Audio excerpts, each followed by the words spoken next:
Ladies and gentlemen, good evening and welcome back to our YouTube channel once again. And it is my hope and prayer that this video is actually going to find you guys in good health. Personally, I am fine. As you can see, Kisumu is also fantastic. And maybe you could also let me know where you are watching the video from, the county or the country, in case you are out of the republic. Ladies and gentlemen, I've been following the events as they unfold in Kitui, where Raila Odinga and Kalonzo Musyoka are attending the Thanksgiving for the Kitui Senator Enoch Wambua. And from the speeches, it is clear that Kalonzo Musyoka is going to be Azimio presidential candidate in 2027. The truth of the matter is that in politics, nothing happens out of mere coincidence. This event taking place in Ukambani today is not by coincidence.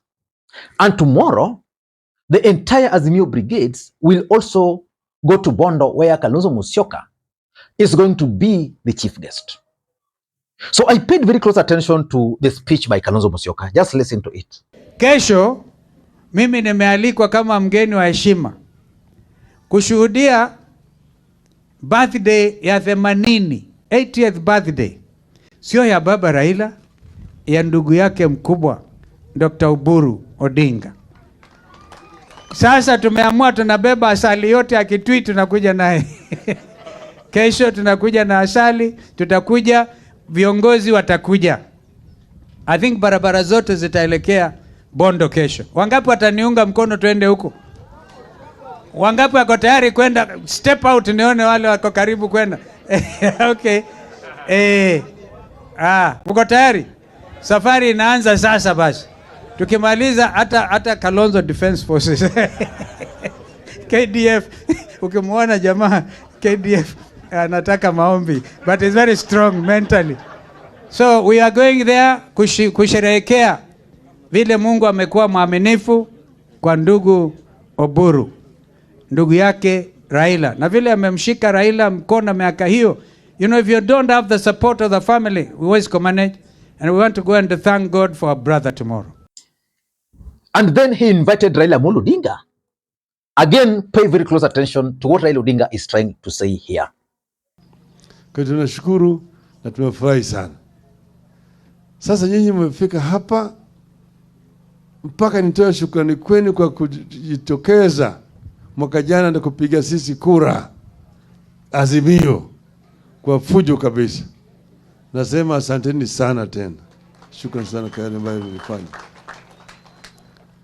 Hiyo sura yenu ilikuwa ni kama ile mshale kutoka Ukambani pande hii. Ile dunga ile swara. Ile swara ni lala ndani ya msitu pale, na iko na ile mshale ya Wakamba ndani yake. Sawa sawa? Unaelewana vizuri? Then after giving his speech, Raila Odinga invited two individuals, Opiyo Wandayi, the majority leader in the the minority leader in the National Assembly, and Eugene Wamalwa, one of the co-principals, because they were heading back to Kisumu. And after Raila Odinga left, then the ODM Secretary General Edwin Sifuna spoke.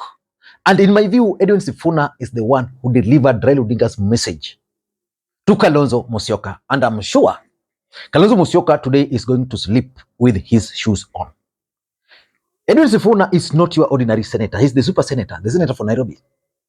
Edwin Sifuna is a close ally of Raila Odinga. That's why he's the Secretary General of ODM Party. Edwin Sifuna is the Secretary General of ODM Party, which means Edwin Sifuna speaks for ODM Party, and he also speaks for the party leader, who is Raila Odinga. Now listen in to Edwin Sifuna, because he's revealing something here. Na ndio kwa maana sisi Mheshimiwa Kalonzo tunakuambia wewe kuendelea kusimama imara. Na kwa sababu tuko hapa kwa ajili ya shukrani, nataka niseme leo nikiwa hapa. Mheshimiwa Kalonzo, kwanza mimi pia niko na deni yako, niseme asante. Kwa sababu hata baada ya sisi kukwaruzana ndani ya NASA, wewe ulikuja Nairobi, ukatoa candidate wa Wiper ambaye alikuwa anasimama Senate, ukasema utaunga mkono Sifuna. Na Wakamba wote kule Nairobi walinipigia kura kwa sababu uliniombea kura. Mimi nasema asante sana. Na kama Secretary General ODM, nilijifunza jambo kubwa sana kutoka kwa Mheshimiwa Kalonzo. Kwamba ukiona mtu ambaye ana humility, yani ule upole, usije ukamdharau hata siku moja. Yeye anajua kile kitu ambacho anafanya. Siku ile ulisimama Jakaranda ukasema utaacha azma yako ya urais uunge Mheshimiwa Raila Odinga. Hiyo siku hata mimi nilitokwa na machozi kwa sababu sikuamini, kwa maana kwa ile shida ambayo tulikuwa tumepitia ndani ya NASA. Nasema asante tena kwa niaba ya chama cha ODM kama katibu mkuu. Na nilisema wakati moja, wakati tulikuwa nyumbani kwako, deni yako tuko naye, hatutasahau. Hatutasahau. Sisi watu wa ODM tuko na hiyo deni na tunajua. Hata baba angekuwa hapa ningesema, kwa sababu hata yeye anajua tuko na deni ya Kalonzo. Kwa hivyo wewe endelea kukaa imara Mheshimiwa Kalonzo Musyoka, na hapa mbele mambo itakuwa mzuri. Ndio unaona siku hizi mimi siwezi wacha huyu Wambua. Huyu Wambua mahali anaenda mimi niko tu hapo, kwa sababu hapa mbele vile naona utakuwa unatafuta namba ya mtu kukupeleka State House unakwama. Shauri yenu. Sasa, and why do you think Martha Karua absconded this event? Your guess might be as good as mine, although Raila Odinga delivered her apology. But Uhuru Kenyatta also delivered his message.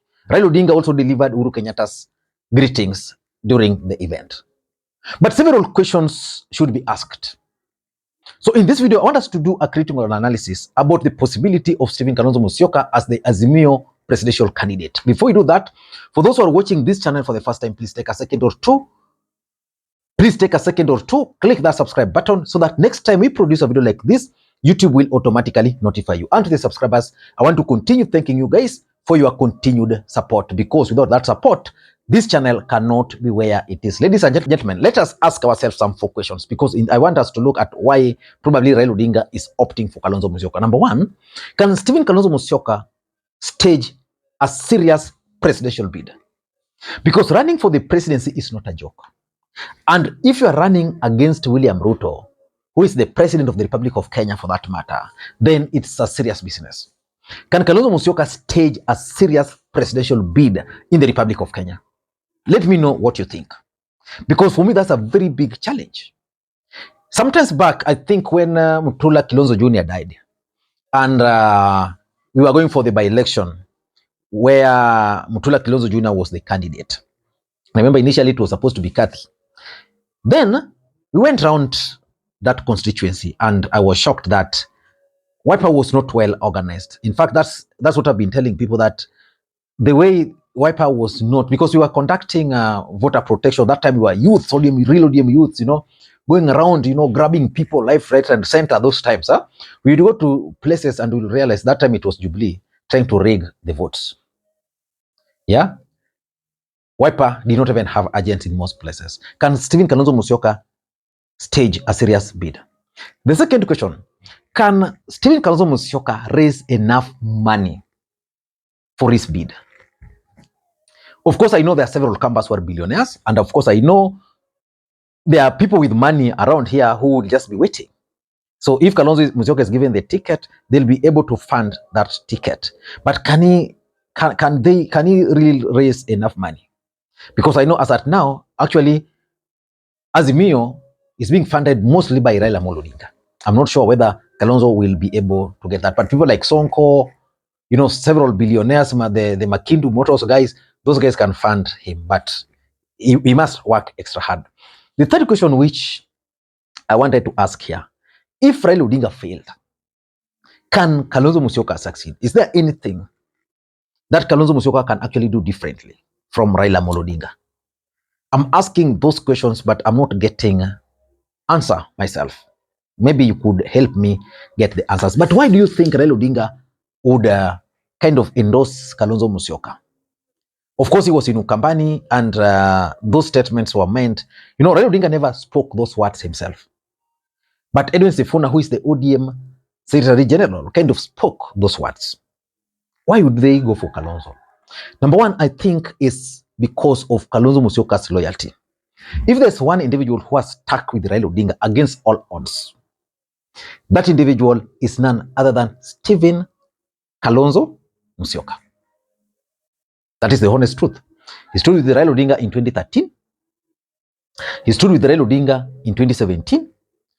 And in 2022, when William Ruto was buying every other leader, Kalonzo Musyoka stood with Raila Odinga. Which means if Raila Odinga were to extend his support, I don't think there's a better candidate for Raila Odinga of all these who are running in Azimio for Raila Odinga to support, unless Raila Odinga will decide to run again, because that's also a possibility. There's still very high chances of Raila Odinga running in 2027. Let me ask you, do you support Raila Odinga's bid in 2027 if he will be the best candidate? Number two, I also think that the other factor that can determine, that can influence the choice of Kalonzo is the game of numbers. The moment Kalonzo Musyoka will declare his interest for running for the presidency in 2027 and get the backing of Azimio la Umoja One Kenya Alliance, that is the day Ukambani will fully embrace Kalonzo Musyoka. Nobody in Ukambani will oppose Kalonzo, because remember, they've always stood with Kalonzo Musyoka. Even in 2027, even in 2022, when most people thought that Kalonzo Musyoka had been frustrated enough in Azimio, Kamba still voted for Kalonzo. Kalonzo has that ability of getting the Kamba in diaspora votes in Mombasa, Northeastern, and of course places like Meru, Tharaka. Their closeness to Kambani, even Central Kenya, can make them vote for Kalonzo. That's the game of numbers. And as long as Raila Odinga can still deliver to him Azimio support base, is well to go. Remember, in the last election, the turnout in Kamba region was low. Why? Because he was not a candidate. There was a feeling, there was that confusion, there was a feeling that he was being frustrated. And of course, William Ruto also garnered like some 400,000 votes in Ukambani. William Ruto, if Kalonzo would be the candidate, he can't garner those. Of course, he'll recover some of those votes from other Azimio strongholds, but that can be the reason. The other thing is the need to secure more Mount Kenya votes. You know, Mount Kenya, as we speak, is disappointed with William Ruto's presidency. But I don't think that even with that disappointment, those who were opposed to Raila Odinga in the last election can still vote for Raila Odinga. I don't think so. But if we were to give them Kalonzo Musyoka, probably they'll vote for Kalonzo Musyoka. But I'm sure 90% of those who voted for Raila Odinga from the mountain in 2022, if you give them Kalonzo, they will still vote for Kalonzo. So that is something these guys are looking at, and it gives Kalonzo Musyoka an edge. And of course, there is also the international networks. Kalonzo Musyoka has been the Minister for Foreign Affairs for long. He's been a diplomat. He's known for that. And there is also the dynasty narrative. The dynasty versus hustler narrative. You know, if Kalonzo Musyoka is on the ballot, it means William Ruto can no longer use that hustler narrative. Because if you look at it, Kalonzo Musyoka is more hustler than William Samoei Arap Ruto. And of course, there's the other element of acceptability. Kalonzo Musyoka is more acceptable across the country than most other candidates. I don't know what you think. That's my take. Until next time, this is Lee Makwiny. Bye-bye. By the way, if you are in Nairobi, I'll be in Nairobi on Monday, so we can have coffee in the evening for those who will be in Nairobi. Thank you, and may you have a good day.